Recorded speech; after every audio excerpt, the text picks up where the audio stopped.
Hey, what's up, guys? This is MJ100K, and today's used car review video is about the Mazda 3 first generation. I'm making this video in response to a comment that said all my used car review videos are about cars everybody already knows are good.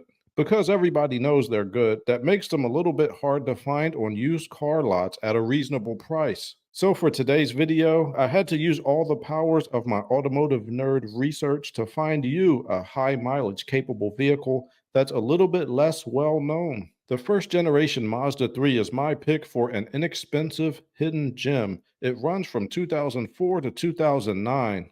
This is 2024, and you can find a pretty good one for under $8,000. The Mazda 3 comes in manual or automatic. They have a four-door sedan or a hatchback if you need some more storage space.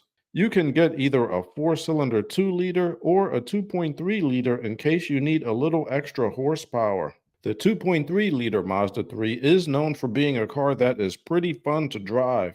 So let me give you the rundown on this vehicle. I did some pretty extensive nerd statistical analysis, which I'll talk about later on in the video. But to sum it up, I didn't find much difference in reliability between the different engines or the different model years of the first generation. However, I do have some slight preferences between the years, and they are as follows. If you just want a car to get you reliably from A to B, get the 2-liter from years 2004 to 2005. In 2006, they added variable valve timing and variable intake runners to the engine. Now, it's not that I saw a lot of these systems breaking in my research. However, I used the mechanic philosophy of the simpler, the better. It can't break if it's not there in the first place. Also, if you really want to maximize your savings, I would get a manual transmission.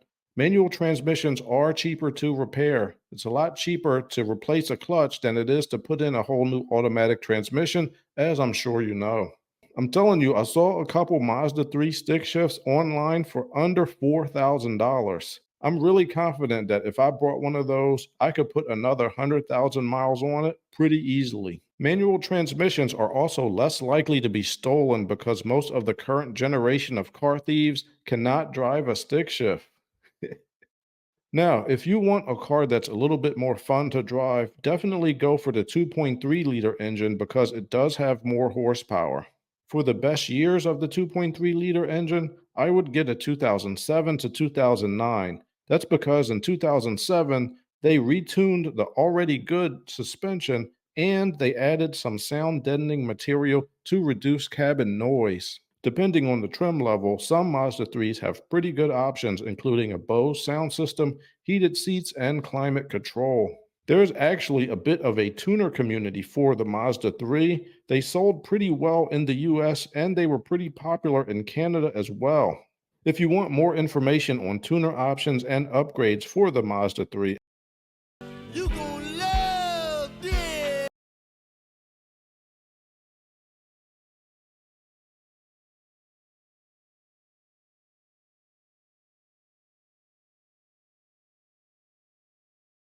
for common problems, my research has found the following issues. Number one is rust. The Mazda 3 has a little bit of a tendency towards rust developing. Having been a mechanic in Michigan, I could tell you a car can have some rust and still last a long time. And let's be honest, these cars are already about 20 years old. So you're probably not going to drive this more than 4 or 5 years anyway. But if I were you, I'd have a mechanic check it out before you buy it because there's a line between having some rust and being excessively rusty to the point where parts are crumbling off. The second concern I found is for the 2.3-liter engine. I noticed some owners online complaining that their 2.3-liter engine burns oil, but I've also seen some 2.3-liter engine owners swear that they don't burn oil. My research, which I'll show you a little later in the video, showed no difference between the high mileage capability of the 2-liter and the 2.3-liter.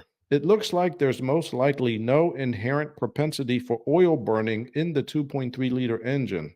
Now, this is just a theory, but I think the oil burning may be due to the owners driving their Mazda 3s around a little bit too enthusiastically. The 2-liter and the 2.3-liter are actually in the same family of engine, so there's not a lot of difference between them. It's been my experience that you shouldn't push older vehicles to their extreme limits or you're going to start breaking stuff. The thing is, it's hard to test for oil burning during a normal vehicle inspection. The proper test is to set the oil level correctly and then drive the car around for 1,000 miles and then see how much oil was burned. And nobody has time for all that on a used car inspection. So my advice would be to try to screen the previous owner as much as possible. You want to try to get a responsible previous owner and not a fast and furious race car driver type owner. I made a video on how to try and screen the vehicle's previous owner, and I'm telling you, it will literally change the way you look at buying used cars. So if you want to check it out, the link's in the description. My research has found that some repairs on the Mazda 3 can be a little bit more difficult to complete than on, let's say, a Honda Civic or Toyota Corolla. Those repairs are the HVAC filter, the fuel pump, the water pump, and the power steering pump. For the HVAC filters, now this is a very easy repair on most cars, but on the Mazda 3, this repair will take you about 30 minutes. There are a few things that need to be moved out of the way, and there's actually two filters, so it can be a little tricky installing them. But I'll put a couple videos in the description that will walk you through this repair, and you'll be able to breeze right through it. The second tricky repair for this car is the fuel pump. Most Hondas and Toyotas are going to have an access port that will allow you to remove the fuel pump without dropping the entire gas tank. And guess what? The Mazda 3 does have an access port. However, you can't actually get the fuel pump through that hole because it's off center. Oh, what the frick? So you'll just use that access port to remove the electrical connectors. Unfortunately, you'll still have to drop the tank. For situations like this, sometimes people will cut a bigger hole into the sheet metal so that they could easily access the fuel pump without dropping the tank. Obviously, that's not an approved repair, but hey, it's your car. Whatever, I do what I want. No, wait. Just know this, if you do cut a bigger hole, there's now a space for dirt, insects, and exhaust fumes to get into your car, because once you cut it like that, you can't get the access port back on, obviously. The next repair that's a little tricky for this car is for the water pump. I have seen people complain online that it's actually hard to separate the water pump from the engine block once you get the bolts off. I put a link to a video in the description where a mechanic, he used channel locks to actually kind of wiggle it off. Only one note on that vehicle, I noticed the mechanic used a tube of silicone gasket maker on the water pump O-ring, like he just slathered it all over it. I don't recommend doing that because that could actually cause a leak. If it were me doing a repair, I'd just lube the O-ring with a little bit of coolant or a little puff of silicone spray. Just a little bit. The final tricky repair for this vehicle would be the power steering pump. They use an electric power steering pump instead of the typical hydraulic pump that most vehicles use. If there's a problem with this system, you'll see a little steering wheel light on the dashboard. So watch out for that light when you're looking at a used Mazda 3. If it stays on all the time, then there's an issue with that system. If it comes on and then goes off, then it's fine. So this electric power steering pump is located behind the front bumper cover on the passenger side. This repair may be a little tricky for the average do-it-yourselfer, but if you just want to see where the pump is and how someone fixes it, I'll put a link in the description to a video where someone does just that. If you know of any common problems or repair tips that I missed, please put them in the comments. It really helps when you share information because when it comes to older cars, we've got to stick together to keep these cars on the road as long as possible. All right, guys, we are in the Automotive Nerd Research Laboratory. My goal here was to actually put some numbers into comparing older used cars. That's because Consumer Reports only goes back 10 years for reliability data, and these cars are like 15 to 20 years old. So I tried to come up with a way to quantify and statistically look at what we are dealing with here. What I wanted to do first was find out how many cars were sold in a given year. So I got that from carfigures.com. For the Mazda 3, I was only able to go back to 2005, so I don't have the numbers for 2004. But anyway, we got 2005 through 9, and it looks like they sold about 100,000 per year in the US. How many cars over 200,000 miles were observed on a given date and I looked on cargurus.com. There were 3 over 200,000 miles, right? And that's in 2005. So I had to look at and compare how many over 200,000 mile cars were observed per 100,000 cars sold, right? Because if you just look at how many there are, it doesn't take into account how many were sold. Like, what if, like for the Honda Civic, like they sold 300,000 per year approximately, right? So you might see, like, okay, well, we got a whole bunch more for the Honda Civic because it sold more cars. So I wanted to take that out of it. So I just set up a simple proportion right here. And this is the high mileage capability calculation. So for the high mileage capability score, I just looked at how many cars over 200,000 miles were observed per vehicle sold. And then we have a proportion and how many per 100,000, right? So for this one, I saw over 200,000 miles. I saw 3, 1, 2, 3. And how many cars were sold? 97,000. That's right here for 2005. So then you do the proportion. It's the product of the means equals the product of the extremes. I'll show you the whole calculation some other time. But anyway, that's how you get it. And is 3.1, right? It's pretty close because they actually sold about 100,000. So there we go. A score of 3.1. And they were all the 2.3 liter engine. So that is 2005. 2006, we got about a 8.5. So as you can see, they're mostly the 2.3 liter engine for this one. Still, most of these around over 200,000 miles. That's pretty good. In 2007, they were all the 2 liter engine. So 1, 2, 3, 4.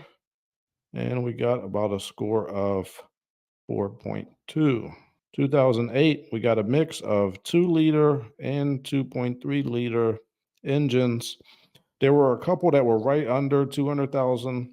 So if you look at it, if we're going to go by the oldest year, we should add some miles to the newer year cars because cars they drive about 12,000 miles a year. So you could kind of bump it up a little bit. In 2009, we got 2. These were both the 2 liter, and 2 of them had engine not listed. So I'm not sure whether they were 2 liter or 2.3 liter. For the 2004, I didn't find out how many vehicles were sold. So I just took the data anyway. And the highest mileage vehicle was a 2 liter engine, and it was 365,000 miles. That was the highest one that we saw or that I saw. So I gave this a weight of 2 because it was over 200,000. It was up to 300,000. But anyway, we weren't able to do the full calculation because we don't know how many cars were sold that year. Numbers that I'm coming up with, I want to try to see if they are close to another vehicle that's a known good vehicle, like the 2008 Honda Civic, which I did a video on, and one of those got to 1,000,000 miles. So I'm considered this a known good vehicle, right? So anyway, as you can see, the Honda Civic numbers were really good. They had one at 328,000. So, and their average was a little higher than the Mazda. So you average 200,000, 215, 224, 218, 241. That's pretty good. And 253, but still the average of the Civic is actually a little bit higher, but their numbers was about 3. So I'm trying to figure out this new method of statistically analyzing the vehicles for you because I don't want you to just take my word for it. So that's why I wanted to do this for y'all to show you, to give you some information about the data that we could actually have access to. Like, I wish I just had access to every single vehicle in the country and knew the mileage that was on every single vehicle, right? And then I would also have to know if the person is taking care of it. But you don't have access to that much data, right? So we guys have to use the data that we have access to. And I think this is a pretty good system. What do y'all think? Do you like this automotive nerd research laboratory, or do you think that this is just a bunch of nonsense? Sorry. Oh, one other thing to see if this kind of made sense. These numbers, I did the numbers for the Tundra, the Toyota Tundra, which is a known good vehicle, and they were like up to like in the 20s of vehicles over 200,000 miles per 100,000 car vehicles sold. So I was like, wow, that's a pretty good number. But I didn't want to use the Tundra as a baseline because like people use those for work and they put more effort into keeping them going. So I wanted to compare it to another vehicle of the same class. And that's why I looked at the Civic. So, like I said, it's pretty comparable to the Civic, so that's some good information give you a little bit more assurity that my pick of the Mazda 3 is a good pick or is just something I'm pulling out of the air.